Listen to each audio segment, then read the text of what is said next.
What are the commonalities among leaders who sustain excellence over an extended period of time?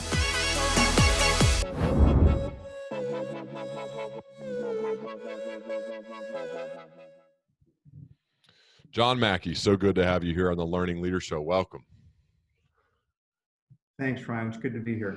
We were talking before we hit record that I'm a big fan of studying excellence, and part of the reason why I've wanted you to be a part of this show for many years is the fact that I think you embody a leader who has sustained excellence over an extended period of time. And I'm curious, John, from your perspective, when you reflect on your own career as well as those that you've surrounded yourself with, what have you found to be some of the commonalities among leaders who have sustained excellence? Gosh, I think there are a lot of common factors, and then there are probably unique factors for each individual. So some of the common factors, energy. You got to have vitality generally. If you're lazy, you might have a peak now and then, but you probably won't sustain excellence. So energy is important. There has to be a strong desire to be excellent. So you have energy, but you also want to excel. You have a drive to compete, if it's a competitive excellence, or to maybe you're just competing with yourself and you're trying to do personal best. If you're out exercising, I find people that are striving for excellence generally strive for that in a variety of different areas, not just one. Whatever I'm interested in doing, I want to do it well. It's kind of like that old saying, if it's worth doing, it's worth doing well. So I think excellence is energy. It's a desire to be excellent. And I think to sustain it also requires good health, I think, over the long term, because that affects energy. So caring for yourself. And I think it's also sort of, we touched a little bit in the book about honor in the integrity chapter, and you just see yourself as somebody who's going to be at a high level, and you hold yourself to that standard. You hold yourself to a standard of excellence, and you just won't tolerate yourself sort of not being excellent. It's not to say you can't fail. It's just that you learn from your mistakes. You're not going to be satisfied with mediocrity. So can we go back to 1978 real quick? Well, can I get to be that young again? Well, I want to get inside your head in 1978. And let me make sure my research is correct. So you borrow $45,000 from family and friends. You start a business called SaferWay in Austin. And this part blew me away. Tell me if this is true. At one point you got evicted from your apartment. And so you decided to actually live in the store that you had opened. And the store that you lived in, from what I've read, did not have a shower. And so the way that you had to shower was that you used a hose attached to a dishwasher. Is that true? Yes, but let me make some minor corrections. Okay. The first one is I didn't borrow $45,000. We got $45,000 in investment money. Okay. I borrowed $10,000 from my parents. That was my share of the investment.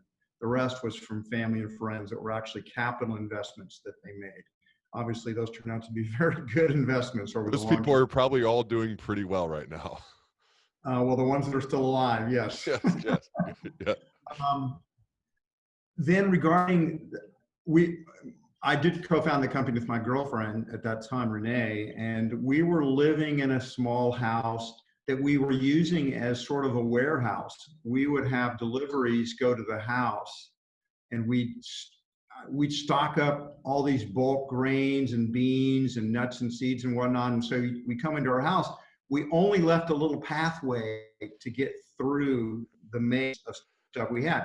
And one day the landlord came in and basically said, "You're using this house incorrectly," and he tossed us out of the house.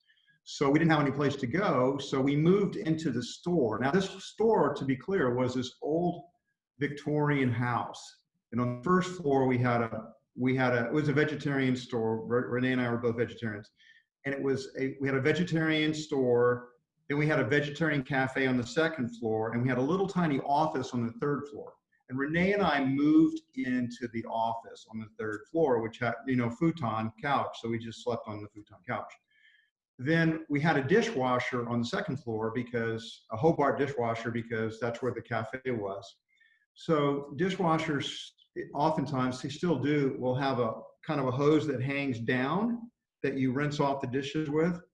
So we would just occasionally just climb up there, and we'd have the dishwasher on our head, and we could shampoo our heads. I think that did violate health code restrictions, but we never did tell anybody. It was fun, we were young. I mean, 24 years old when we started the company. Rene was like 19 or 20, and you don't need too much when you're that age. We had good health and spirit of fun and adventure. So one of your answers to the first question was that you have honor, or you hold yourself to very lofty standards. And I found that to be a commonality among people who are sustaining excellence, is that they believe in themselves, and they also hold themselves to high standards. And sometimes that can be tough. When you were that age, when you were showering where you clean off the dishes, how did you think about yourself? Did you have huge ambition? Did you have high expectations? Did you demand excellence, or were you just a kid trying to figure things out? Probably a little bit of both. Okay. I mean, I had gone to two universities, University of Texas and Trinity in San Antonio, and without getting into off the record sometime, I'll tell you that I basically just stopped taking required courses and only took electives and audited classes. So I've got like 120 hours of electives, and really I had no degree despite having a very high grade point average. But I was just curious about learning. Rene and I started the store because we were passionate about natural and organic foods. This is back in the middle to late 1970s, and this was a new idea. Organic, natural, these were not common ideas in the larger society. And we got on fire about it. And I learned how to cook, and I became a food buyer for this co-op we were living in, and I had found my life's path. So at that point, I wasn't striving for excellence. I was following my heart. I was following passion that I felt about it.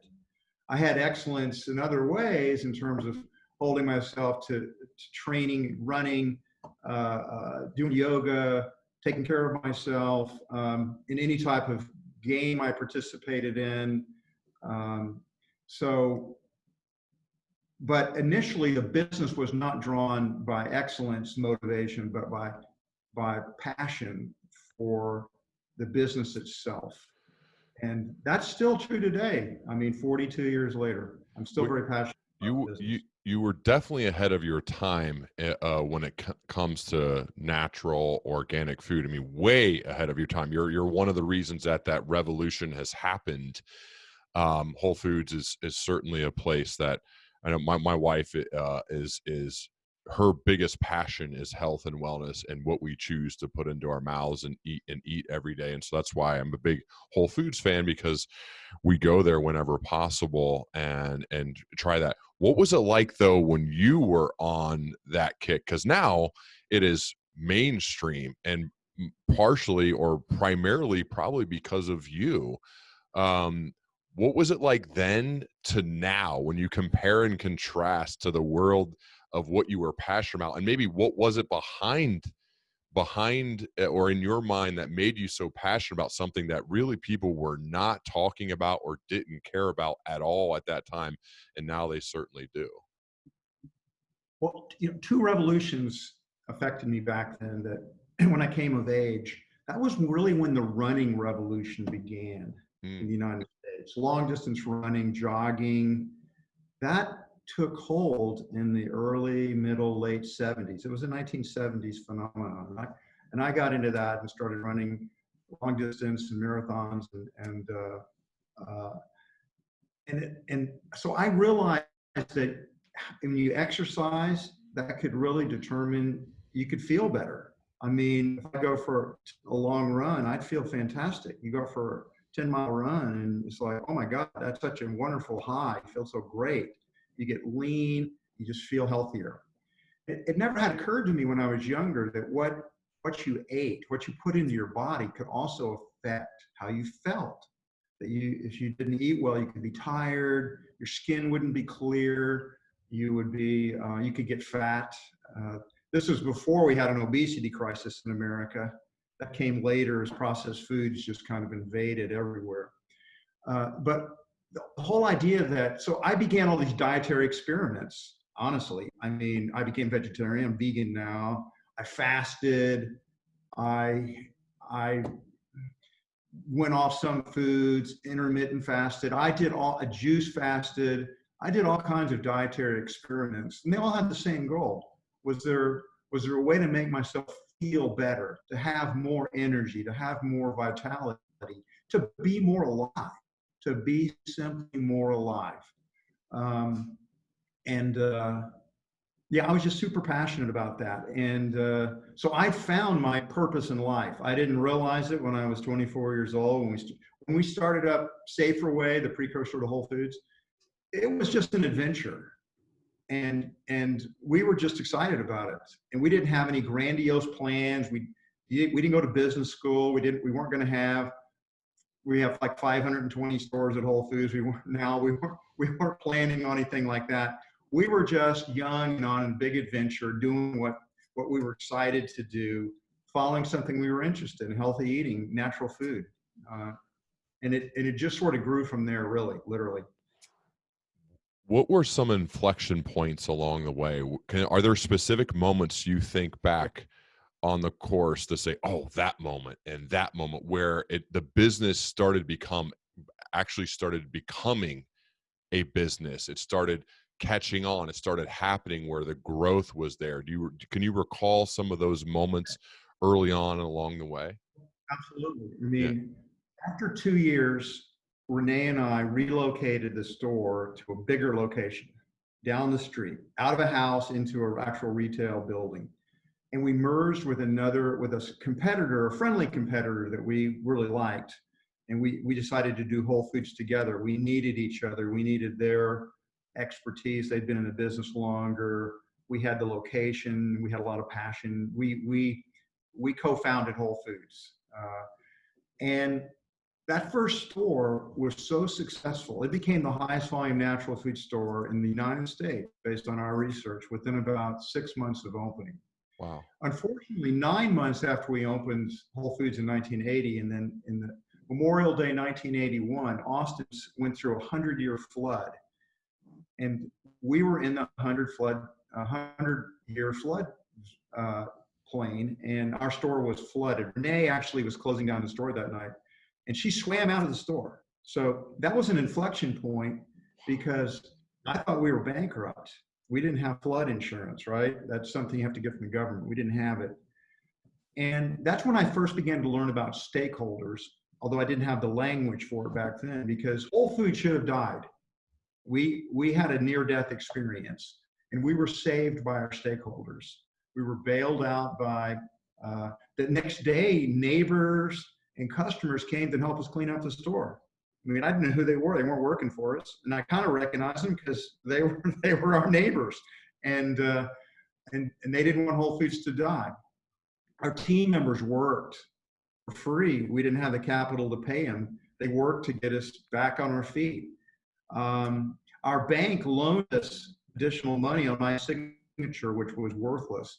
I found out later, this shows you what banking was like back in the day, that banker didn't get permission from the bank to make the loan because I wasn't credit worthy enough. He made it because he trusted me, and he co-signed that loan himself.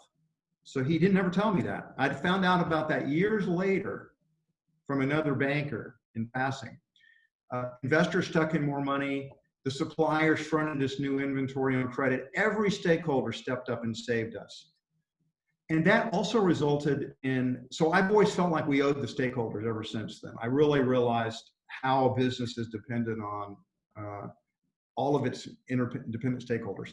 And then I also realized we got to get another store because this could flood out again. I mean, it flooded in the first year. It was supposed to be about once every 100 years.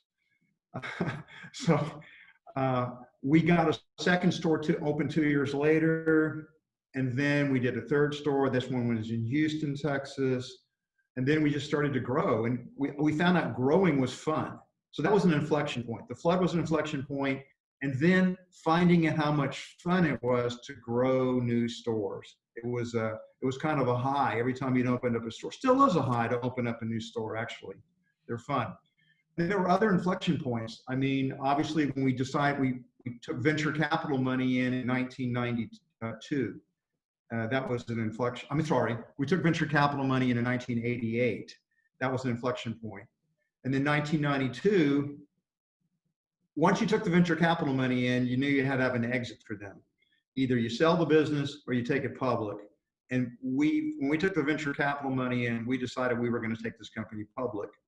We didn't know how long it would take. But 4 years, in 1992, we took the company public. That was a huge inflection point because that gave us Whole Foods is not highly valued. It's not like it is today where these IPOs go crazy. Our company had done $91 million in sales the previous 12 months and made $3 million in profit. And we were valued at $92 million, or about 1 time sales, or about 30 times our earnings. And if we'd taken that same company public today, it'd probably be worth over $1 billion. It's astounding how different the world is today from a financial stock market standpoint than it was. Whether we're in a bubble today, I cannot say. We might be. The stock market seems disconnected from the underlying economy. That's another story. But going public was usually an inflection point because it gave us a currency to acquire companies that were like Whole Foods Market. And we became a platform, and we acquired companies like Bread and Circus in Boston, Mrs. Gooch's in Los Angeles, Fresh Fields in Washington, the Unicorn and Bread of Life in Florida, Miami, that gave us the platforms we needed to become a national company. So those were huge inflection points. I could go on because it's a 42-year story. Do you want me to, or is that good enough? No, those are great. I actually, so I was reading Conscious Leadership, your new book, and I'm very appreciative of your team for sending it over, John. And there's a lot of notes I took, and I want to ask about a specific moment. I love moments and drawing out the stories of the moments and the key learnings and takeaways from the moments, because that's real life. These are things that actually happened that you've had to work through. Usually I'll pick ones that were challenging, but we'll also talk about a lot of the good things too. But one of the first challenging ones that I want to talk about that you've written about in Conscious Leadership is, so afterwards, you at one point moved to Boulder to focus on wholepeople.com, and there were some challenges there, and ultimately it didn't work out. Then you decided to move back to Austin, and you wrote that you realized that a coup was afoot. And then you found out it was from one of your trusted leaders from your executive team. Can you walk us through that story of when you moved back to Austin, realized something wasn't right, and that they wanted to potentially get rid of you from people that you liked and trusted, and how you felt during that time? Yeah. So my wife and I, Deborah, we moved to Boulder, Colorado in 1999. We had acquired this mail order vitamin company called Amrion.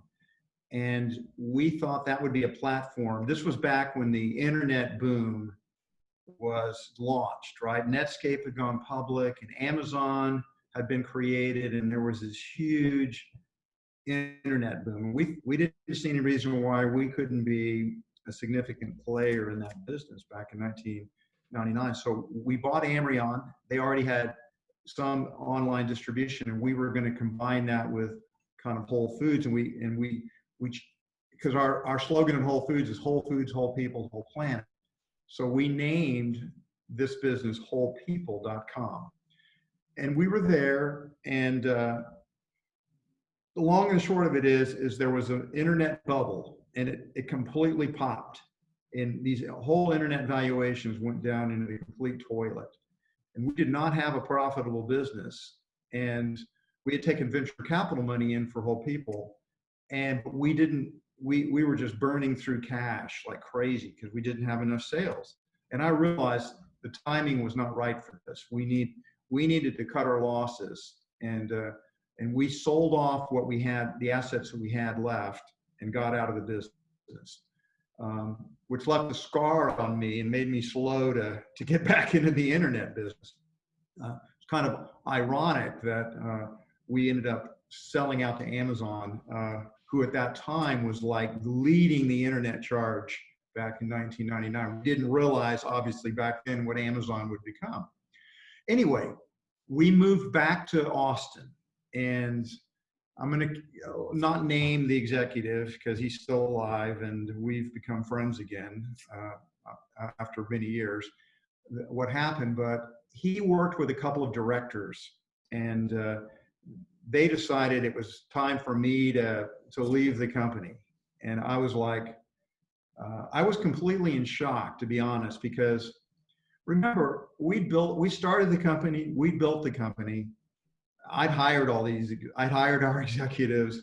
I'd really kind of hired the board, right? I mean, I recruited these directors. I mean, yes, they were the fiduciary responsibility to the shareholders.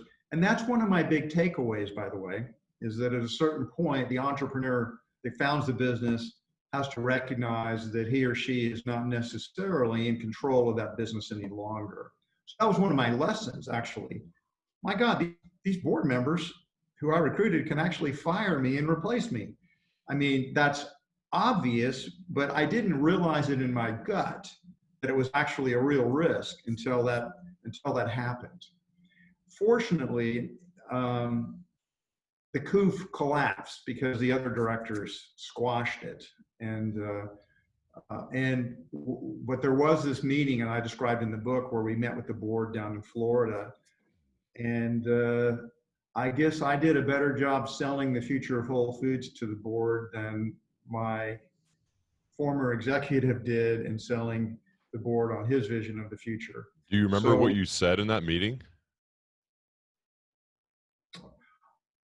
I was, it's funny because I had sort of a very amazing experience. That day, before I went into the meeting in Florida, I was touring our stores, and I got super high touring those stores. I always do, because touring the stores is where I connect with the team members and I connect with customers. You have to remember, a CEO in some ways is isolated. If you're in a big company, I'm in my office right now in Austin, but we have 100,000 people working for our company, and they're almost 98% of them are working, 95% or more are working in the stores themselves. So when you're touring the stores, you feel the pulse of the company, you feel the life force of the business. And as I was touring, I just realized, oh my God, this is the purpose of my life. This is what I love most in the world, this company. And I just can't go. I really have to stay. I'm not yet. My purpose is not yet fulfilled. And I just got super high from that. And so that carried over. When I went in to talk to the board, I was in this really I was more conscious leader. I was more awake, more alive, more present. And I think I just sort of exuded that to the board. And I just was so relaxed and confident. I wasn't afraid at all. And they asked me, says, I'm not going to name the executive, but so what happened to John Doe here? I said, I don't know. I really don't know what happened. I'm as surprised as some of you are. And he just said, well, do you think you could continue to work with him?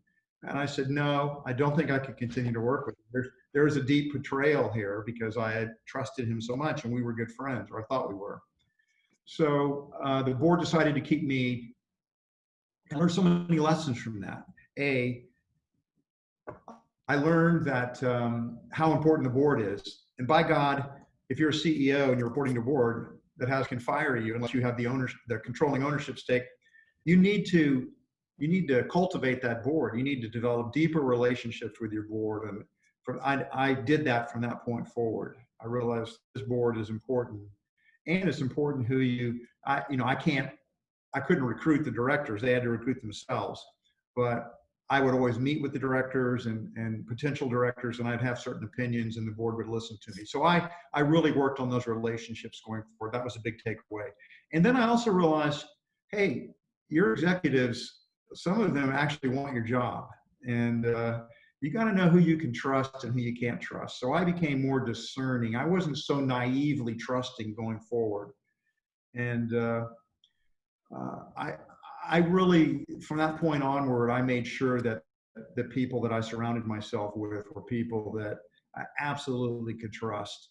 And even though I absolutely trust them, I've always stayed conscious of who I thought was really wanting to take my job down the road. Not to be paranoid, but just to be aware and be conscious.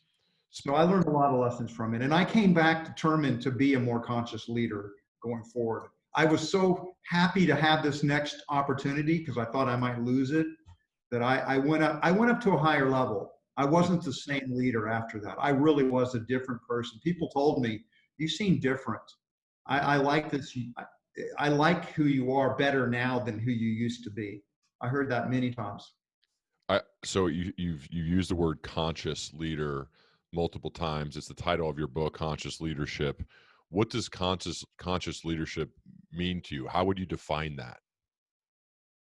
Well, of course, me and my co-author spent like 240 pages defining it or giving it in detail. But if we're going to do just a real short thing, a conscious leader is a leader who is, in sort of a truism way, is simply more conscious. They're more aware of what's going on. They're more aware of the different aspects that we describe in the book. They're more aware of purpose, for example. A conscious leader is generally a purposeful leader.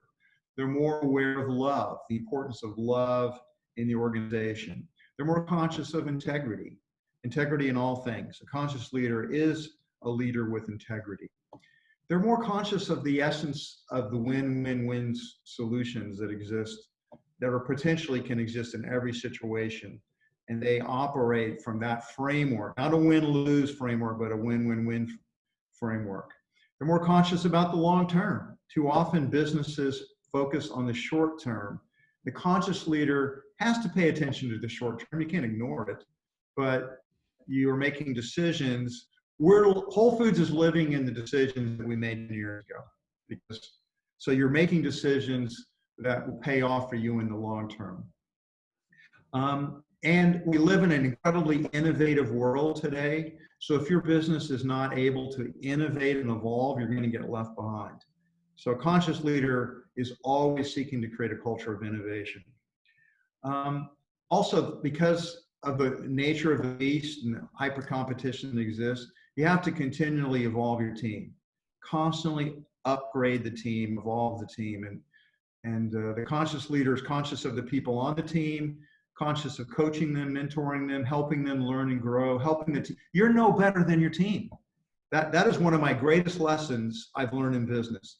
If I have a great team, they make me look good. They help me be more successful. And no matter how brilliant an individual might be, if the team around him or her is not particularly good, then that organization is going to sub-optimize. So the team is very important. I learned the importance of continually learning and growing as a human being. You can't sit still. You have to get better. It's that if we loop back to excellence is this continued growth. Growth as a person, growth in emotional intelligence, growth in spiritual intelligence, growth in caring, growth in love, growth in integrity. When you stop growing in a way as a human being, you start to die. And I think we should continually learn and grow. And if I ever stop learning and growing, I know it's time for me to leave because I've gotten in a stagnant rut and maybe my time's done. And then the final thing is the importance of a conscious leader is constantly revitalizing themselves. I've been doing this for 42 years. That's a long time. You have to be able to revitalize yourself every day. You have to be able to get enough sleep. You need to manage the toxin. You need to eat healthy. You need to exercise. To think positive thoughts. You need to do a lot of different things. So it's a marathon, not a sprint, and you've got to train for the marathon. So these are all aspects of the conscious leader, and that's also a summary of the book. Well, I appreciate you. That alone was fantastic. I think that it's interesting. The revitalizing part doesn't get talked about enough when it comes to being an effective leader.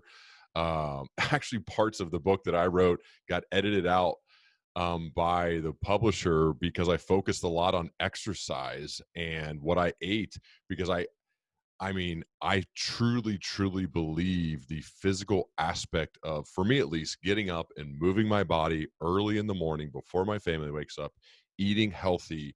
If I didn't do that, nothing else would happen. And I wonder why that's not something we talk about more in America, especially when we're trying to be healthy, is why don't we pay really close attention to what we're eating? And it's not a bad thing to push people to get outside and move your body on a regular basis. Why do you think this is not talked about more or focused on, whether it's in the media or from leaders in general? I mean, you're doing it, but not enough people are. What do you think it is about that?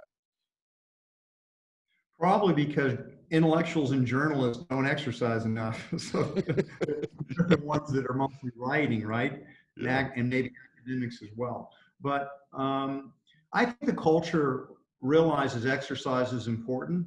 That doesn't, and I think COVID has actually, I've been interested to see, there have been two kind of responses to COVID. Some people have said, you know what, I don't want to get this disease, and if I get it, I want to be able to fight it off. They've really got, so many of my friends have lost 10 pounds, 15 pounds, 20 pounds. They're exercising, they're eating healthier. They've had a response to COVID to get healthier and more vital. And others have gone home and sat on their butts and gotten fat, and they've gone the opposite direction. Fortunately, more people, in my experience, have gotten healthier and lost weight. Some, maybe their family life's not very happy and they've gotten angry and depressed. I cannot say, but some people, we've had different reactions, and I find that interesting. But anyway, it's very important, and you understand it, Ryan. You get it. Most people don't get it. I didn't get it when I was young. I didn't see that what you ate could really affect your health, your well-being, how you felt. I didn't believe it. I mean, I didn't want to believe that, because I have to change my diet. And there's a saying in my business: it's easier to get somebody to change their religion than it is to get them to change the way they eat. It's very difficult to get them to change the way they eat. We have food addictions. We like comfort foods, and we don't want to give up the way we eat. And that's just simple truth. It's very hard for people to change their diet in a permanent way. As Elon Musk has said, it's hard to not eat tasty food.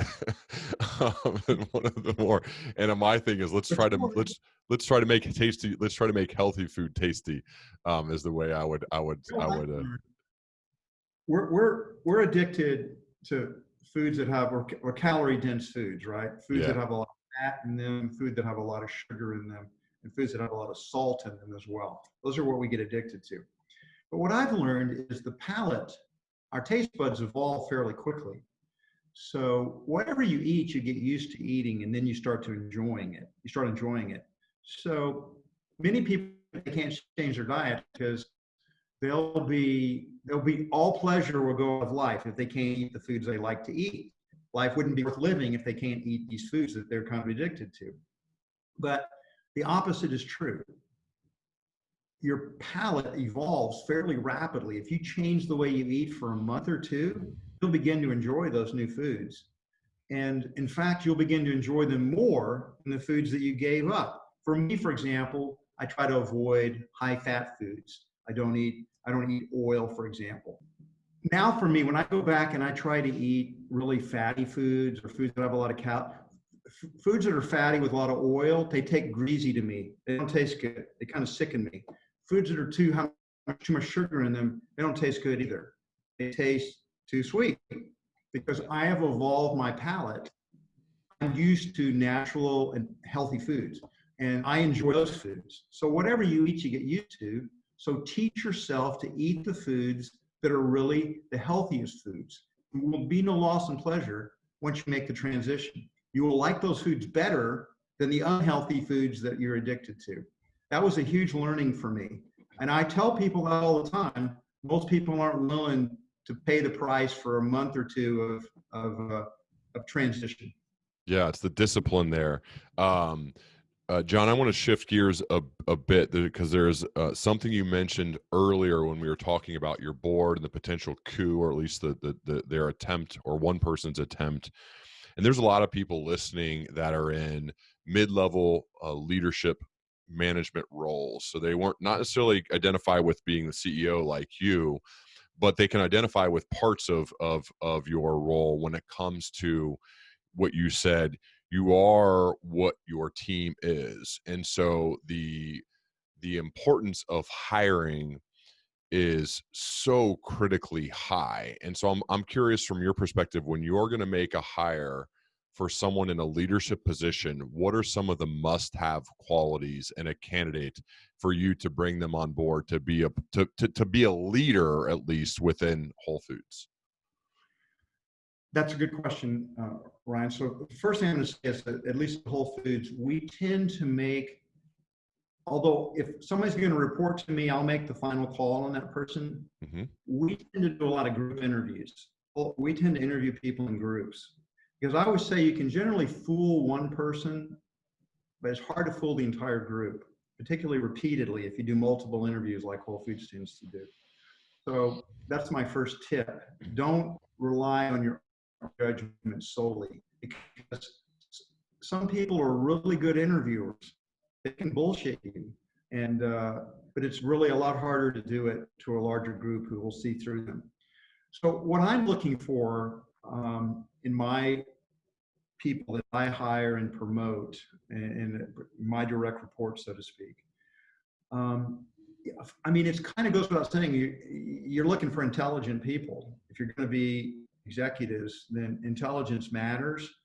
But I have found that that's kind of like the ante in the game. I have to be pretty smart, but emotional intelligence today seems to me to be even more important, because it's all about the team. It's all about relationships. I remember when I read Steve Jobs' biography. Steve is one of the great entrepreneurs of the last 100 years. And he is an amazing human being. So I'm not dissing Steve, but Steve could never have gotten hired by Whole Foods, because the way he treated people. He did not show a high degree of emotional intelligence. He had other traits that were outstanding. He was a brilliant entrepreneur, incredibly innovative, self-confident, courageous, many virtues, but not a great team player. So I would never have brought Steve on in Whole Foods, which maybe you could say that's a flaw, but I wouldn't have brought him on, because you have to have people that can connect with the rest of the team. That'll be team players that will work together. And Steve needed to be an entrepreneur in charge of a company. But if you're trying to build a team, remember I said you're no better than your team. You want to hire people that are smart, with a high degree of emotional intelligence, and work well together with other people. Obviously, I'm also looking for people that will take responsibility, will work hard. I'm looking for people with integrity. If you can't trust somebody, if they don't have integrity, and integrity and trustworthiness go hand in hand, then that person at some point may stab you in the back, or may just do something that's dishonorable or dishonest, and that will reflect badly on you. So the character of the team matters. The chemistry with the team members matters, and you have to get a team that can continually get better, right? You want to hire. Many people don't hire people that might be smarter or better than they are. That is a huge mistake. Remember, you will be judged by the success of your team. So you want the best players on your team that you can get, because they'll make you look better. You will succeed if the team is successful. You're helping the team to be successful, and they're helping you to be successful. And so the leaders that I watched over the years that have underperformed their potential at Whole Foods were leaders that, for whatever reason, were afraid to hire people that might have been smarter and more capable than they were, because they were afraid they would be exposed and that other person would pass them up. So they were like in competition with people on their own team. That's not very good. That's not good leadership. In fact, you have to be willing to have people that might be promoted above you. That's okay, because you're showing wisdom in your own hiring and leadership. That's that should be that's a quality of you as a leader. If you can promote and create more leaders, especially if they get, I think that should be something that's kept track of the people that you've brought into the business. How have they done? Do you have are you a talent scout? Do you have an eye? Do you help develop them?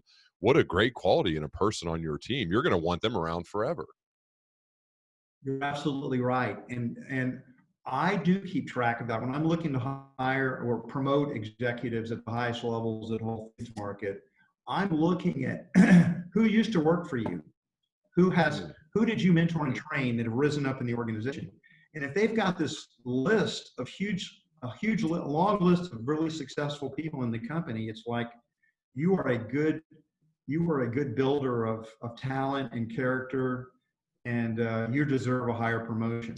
So I promote those kind of people. What's it like when you're the interviewer and they're going for a job that maybe to work on your team, like directly for you? Can you take us inside that room? I can imagine for some it could be intimidating.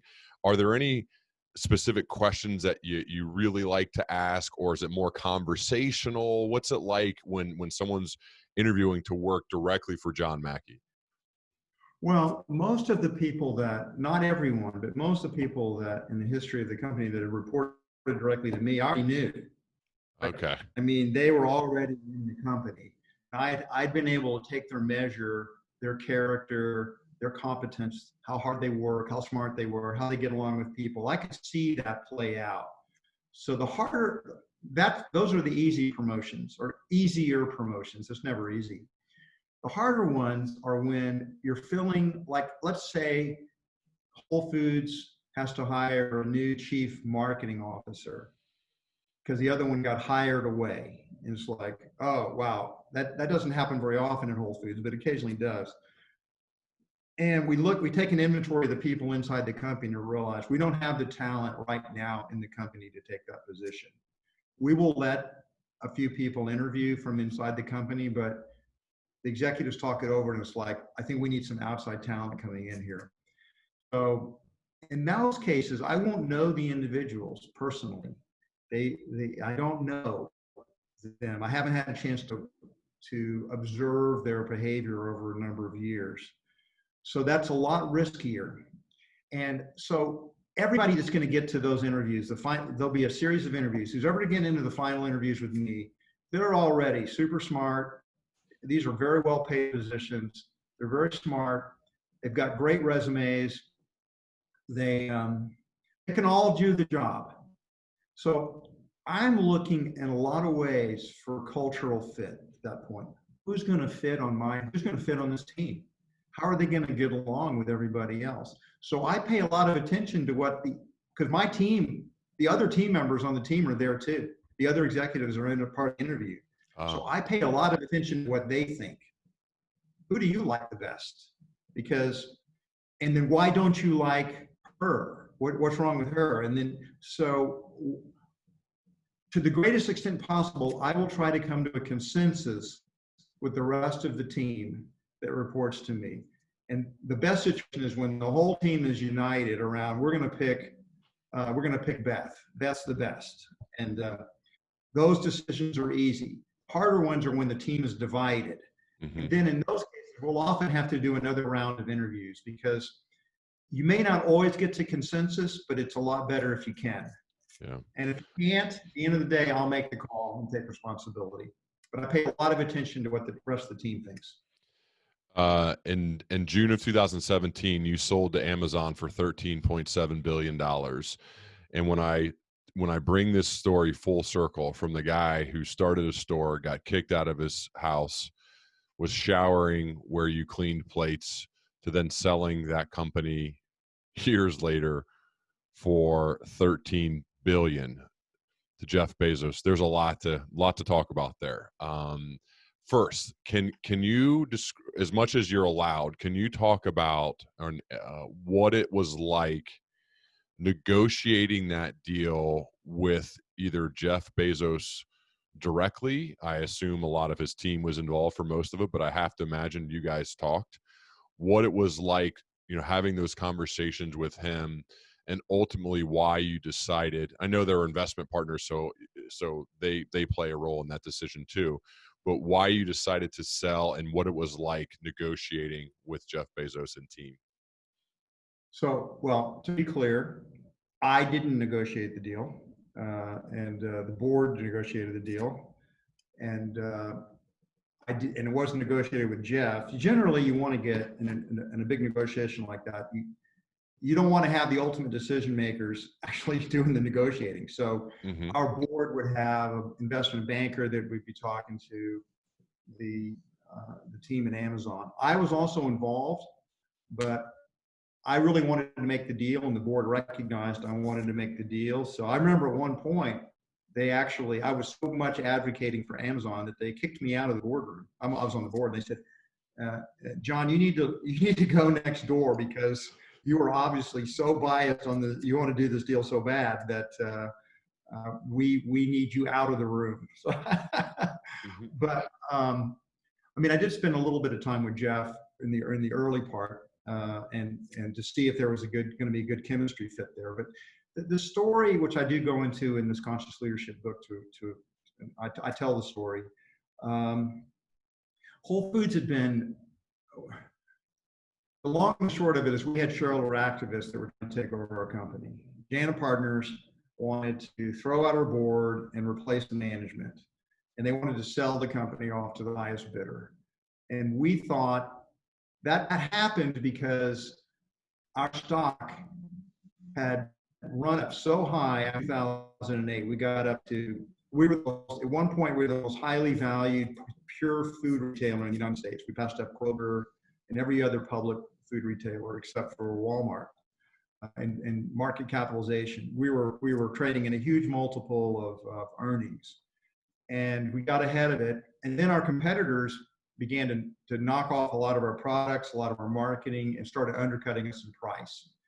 And we started to see our same-store sales gradually decline and not just decelerate. And then they actually went negative for about 4 or 5 quarters in a row.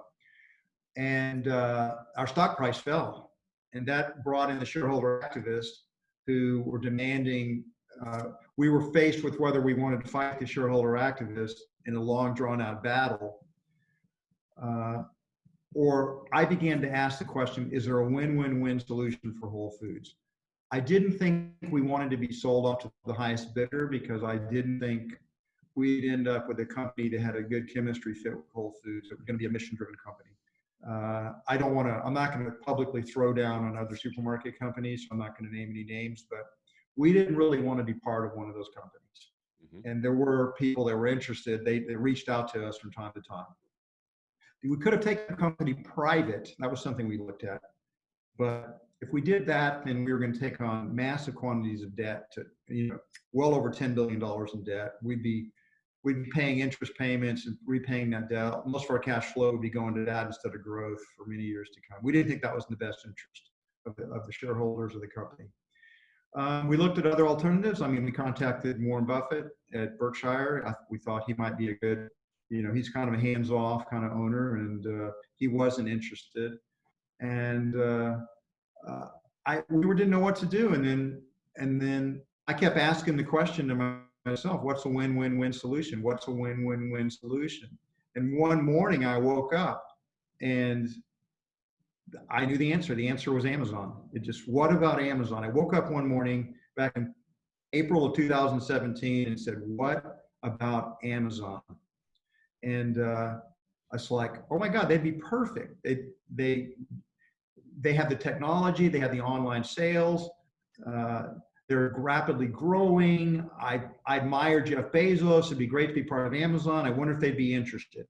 We reached out, and it turned out within just a day or two of reaching out, we had a meeting scheduled in Seattle, and we flew down. I took 3 of the senior executives, and we flew up to Seattle, met with Jeff and 3 of his senior executives, actually at his boathouse on a Sunday afternoon. Very, very secretive. Didn't get the address till we landed. Wow. And we got security. It was a very interesting situation. But we had interesting chemistry right from the beginning. It was like, I use the metaphor of like falling in love.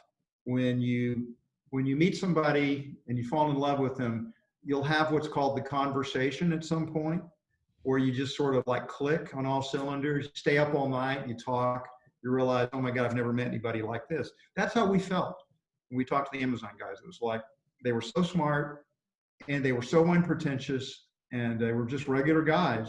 And we talked about the things we could do together if we merged. And I remember my team went off to a restaurant. We talked for about 3 hours. And then we went off to a restaurant to sort of, before we flew back, to just talk about what had happened. And we were all looking at each other sort of goofy. It's like, those guys are incredible. I mean, they want to do exactly what we want to do. This is fantastic. And then we asked the question, do you think they liked us too? And and we didn't know. It's like, meet some very attractive person, and you want to date them, but do they want to date you? And it turned out they did. We heard immediately back from them that the meeting went very well. I found out later from their head of Amazon's head of business development that after we left the room, they were super excited, and they geared up, said this deal's going to happen fast or not at all. And 3 days later, they had a whole team in Austin, and we talked further. 6 weeks after that first meeting, we signed a merger agreement, and we were merged before the end of the summer. So Wow. it was fun, and it was kind of a whirlwind romance. Wow. I love that story. It was good for Whole Foods. I mean, I talk about it in the book. Certainly. It's good for all of our stakeholders. Certainly. What was it about Jeff Bezos that you liked? There are many things I like about Jeff. First of all, of course, Jeff's brilliant. He is truly a genius, brilliant. But I liked him because he was very unpretentious. Do you view him as your boss? Like, is that how you view this? Do you have a boss? Is he your boss? I mean, I don't report directly to Jeff. So I report to Dave Clark, who's heads up operations at Amazon. Okay. So, but in talking to Jeff, and I'd met him 1 year before and was talking to him, he's brilliant, unpretentious guy, wealthiest guy in the world, right? But I thought he was very unpretentious. We talked about science fiction. And he's got a great laugh, got a great sense of humor. So he laughs easily. And again, and it wasn't just Jeff. I mean, he's a super impressive guy, but all the other people he had around him were super smart guys and a great team. And we thought these guys would be wonderful to work with. That's how we felt from the very beginning. And it's, Amazon's got a different culture than Whole Foods, but a lot of overlap. And like in any marriage, there's going to be some challenges, but overall, it was a really good decision for our company. Yeah, I've read that you said it's like a marriage. I love them 98% of the time. And then another quote, I want to make sure this is an accurate quote I found online. You said, I've done this for 40 years. I'm financially secure. I love Whole Foods. I ultimately am not afraid to get fired. So not that I think they're going to fire me, but I'm not afraid of it. So that gives me a position of strength to speak truth to power when it's necessary to do so. And I've done it many, many times. Is that an accurate quote? It's accurate. That's taken out of context. That was, I was talking to, I was doing a town hall, and I was getting early on, I was getting a lot of questions about the merger from team members. Gotcha. And everything that they said, I did say, but they, that stuff was spread out, and then they took sentences, one context, put them in another. So members at that time were looking for reassurance that we were going to stay Whole Foods market. Is Amazon going to force us to change? And I was more or less saying, hey, I'm a wealthy guy. I don't need even to do this job. I'm basically saying it's going to be good. Don't be afraid. Trust me. And by the way, I've got your back. I'm willing to go fight for Whole Foods with Amazon. So that's what I intended. And of course, the media takes things out of context, and they were looking for discordance, and there wasn't any. It was a reassurance to the team members that don't worry, I'm always going to fight for what's best for Whole Foods. Yeah. Well, there. I got. Yeah, I mean, it's a more juicy story if it's like, oh, is John Mackey going to speak bad about the people who bought him? Obviously, that gets more clicks than anything else. It does. I mean, and there have been terrible things. I mean, I'm glad I laughed when you said that you were a conversationalist, not a journalist, because yes. I've had conversations with journalists, and I always want to get it recorded because I'm always amazed at some of the things they say that I said, which are fundamentally just made up. They're just lies. It's astounding to me. But those, as you say, those aren't interesting. They don't get as much clickbait. So they were looking early on. The merger's old hat now, so we don't hear too much about it. But early on, they were looking for. They were looking for the dirt, the gossip. Yeah. Well, John, I have one more question, if you're cool with it. The last few minutes here.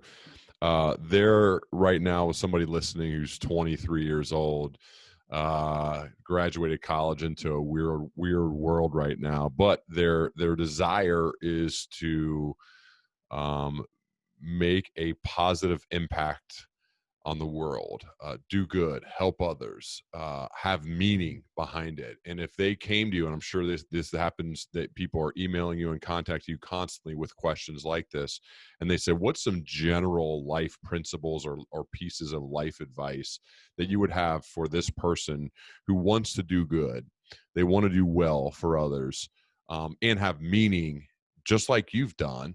They might not necessarily become wealthy, but that's okay. They just want to do things to help others. What are some piece of advice, or maybe a piece of advice you would share with them?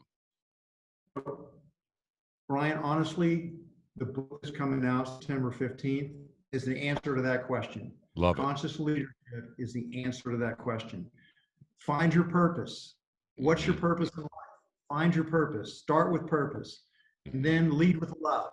If you want to do good in the world, then do it with love. Because if you don't do it with love, chances are you're going to do a lot of damage. Live your life with integrity. Always do the right thing. Don't make shortcuts. Strive for excellence. Have honor. Do the right thing. Look for win-win-win solutions. Don't have a win-lose framework where somebody else has to lose. How do you do it so you win, they win, and we all win? That's thinking win-win-win. If you want to make the world a better place, you have to innovate. You have to create value for other people.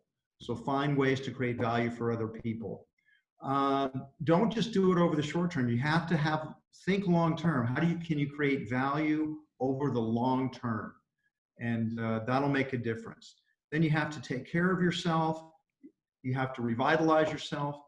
You have to recognize you can't do all this good in the world by yourself. You have to do it with other people.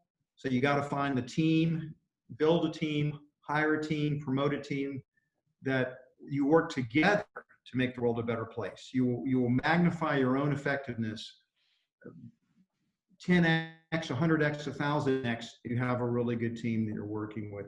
And finally, make learning and growing something that you do the rest of your life, because you won't be able to do much good if you don't know very much. So you have to keep learning. You have to become a better human being.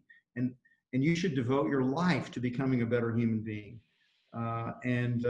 If you follow these advice, you will make a difference. I mean, Whole Foods has made a big difference in the world. I'm very proud of the effect that Whole Foods has had.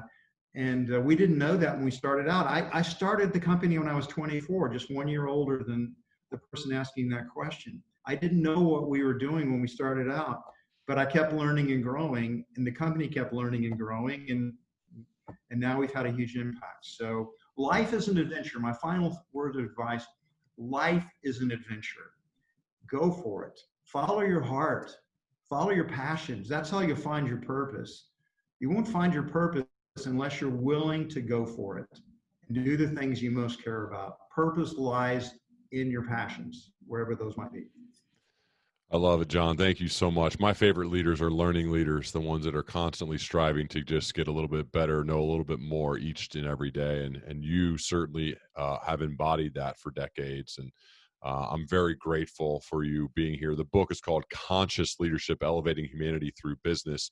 I highly suggest you get it. And when you get that, you're going to want to read the other books that John has written if you haven't already read them. But John, just want to say one more time, thank you so much for investing your time with me here today. I would love to continue our dialogue as we both progress, man.